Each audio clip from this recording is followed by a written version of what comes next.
Assalamualaikum dan salam muafakat Johor. Bersama saya Arif Ani dalam edisi Buletin Selatan 5 Oktober 2014. Tunku Mahkota Johor Tunku Ismail Ibni Sultan Ibrahim berkenan berangkat ke Masjid Sultan Abu Bakar Johor Bahru bagi menunaikan solat sunat Aidilmadha 1435 Hijrah. Turun mengiringi Tunku kerabat-kerabat diraja Johor, Menteri Besar Datuk Muhammad Khalid Nordin, Mufti Negeri Datuk Tahrir Samsudin serta barisan Exco Negeri. Cuaca yang baik pada sebelah pagi membolehkan kira-kira seramai 4,000 jemaah lelaki dan wanita yang merayakan Aidilmadha di negeri ini bersama-sama melafazkan takbir raya bagi memuji kebesaran ilahi dan sama-sama menunaikan solat sunat Aidilmadha pada hari ini. Solat sunat Aidilmadha diimamkan oleh Imam Masjid Abu Bakar, Datuk Mahat Muhammad Said. Beliau turut menyampaikan khutbah Aidilmadha yang menuntut umat Islam menghayati pengertian dan pengisian Hari Raya Aidilmadha ini dengan ibadah korban serta bersedia berkorban demi mencapai keredaan Allah Subhanahu Wa Taala. Jelasnya masyarakat perlu terus memupuk perpaduan dan kerjasama erat tanpa mengira pangkat, usia dan bangsa bagi memastikan keamanan negara terus dikecapi. Kerajaan Negeri Johor sedia membantu mana-mana badan bukan kerajaan NGO atau persatuan untuk melaksanakan aktiviti-aktiviti yang mendatangkan manfaat kepada semua kaum di negeri ini. Menteri Besar Johor Datuk Muhammad Khalid Nordin berkata, pihaknya tiada halangan untuk mempertimbangkan sebarang peruntukan bagi melaksanakan program yang memberi manfaat kepada masyarakat. Maka kerajaan amat mengalu-alukan dan menggalakkan pertubuhan seumpama ini untuk menganjurkan apa yang telah mereka lakukan.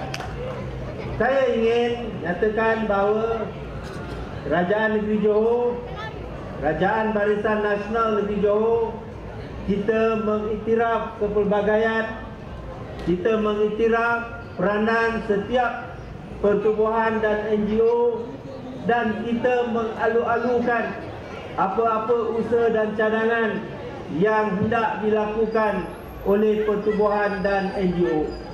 Dan tidak cukup dengan itu, kerajaan bersedia untuk menjadi pemudah cara kepada pertubuhan-pertubuhan yang ingin menganjurkan apa saja program yang boleh membawa kebaikan kepada masyarakat yang terdapat dalam satu-satu kawasan.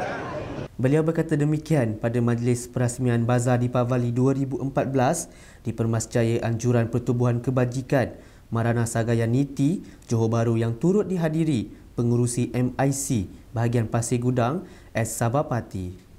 Lebih 30 gerai jualan dibuka di bazar berkenaan yang menjual barangan keperluan sempena sambutan perayaan Deepavali tidak lama lagi.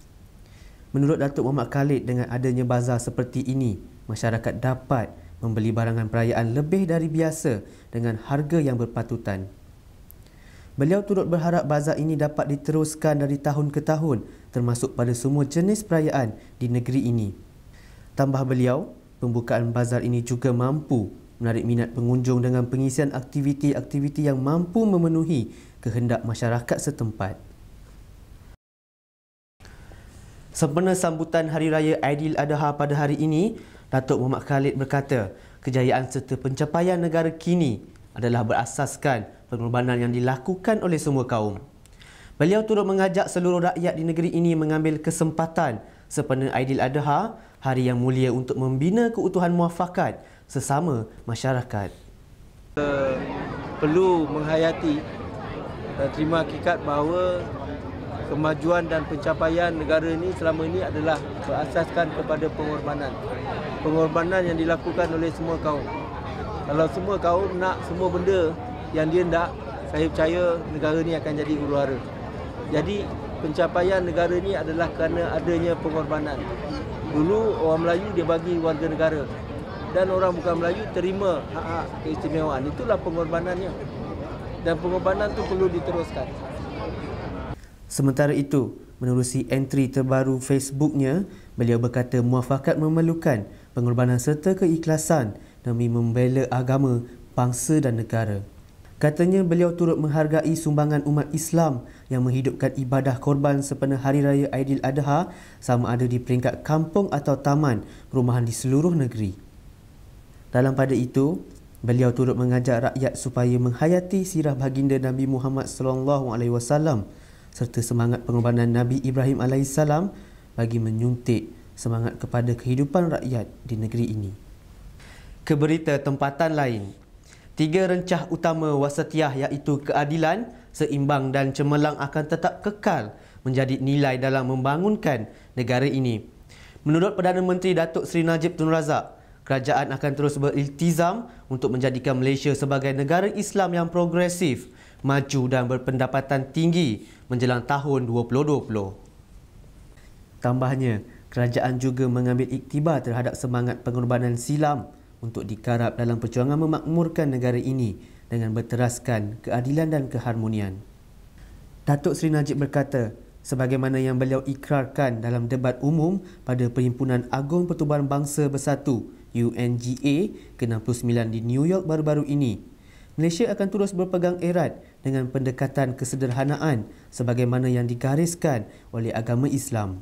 Beliau berkata kerajaan bertekad untuk meneruskan agenda transformasi negara yang tentunya memerlukan komitmen dan kesediaan untuk melakukan pengorbanan yang tinggi daripada semua. Beliau berkata demikian dalam perutusan sempena sambutan Hari Raya Aidiladha 1435 Hijrah dalam blognya www.najibrazak.com. Datuk Seri Najib dan keluarga turut mendoakan agar mereka yang berada di Tanah Suci selamat mengerjakan ibadah haji dan mendapat haji akbar yang mabrur. Umat Islam di negara ini perlu menghayati sambutan Aidiladha dengan sentiasa patuh dan taat terhadap perintah Allah. Menurut Timbalan Perdana Menteri Tan Sri Muhyiddin Yassin, umat Islam mestilah sentiasa patuh dan taat kepada segala titah perintah Allah Subhanahu Wa Taala seperti mana patuh dan taatnya Nabi Ibrahim AS dalam peristiwa pengorbanan Nabi Ismail AS. Umat Islam juga perlu bersama-sama mengenang harga sebuah pengorbanan yang telah ditunjukkan oleh Nabi-Nabi dan Rasul-Rasul terdahulu, terutama Nabi Ibrahim dan Nabi Ismail. Tambahnya, ibadah korban yang dilaksanakan merupakan lambang semangat pengorbanan yang perlu ada pada setiap umat Islam yang akan memperoleh keredaan Allah Subhanahu Wa Taala di dunia dan akhirat. Ibadah tersebut juga merupakan tanda mensyukuri segala nikmat yang dikurniakan oleh Allah Subhanahu Wa Taala. Beliau berkata demikian dalam perutusan sempena sambutan Hari Raya Aidiladha. Tan Sri Muhyiddin bersama-sama keluarga kini berada di Tanah Suci Makkah bagi mengerjakan ibadah haji, turut mendoakan agar Malaysia sentiasa dilimpahi dengan nikmat kemakmuran dan keamanan, dimudahkan rezeki dan dijauhi daripada segala musibah dan bala bencana.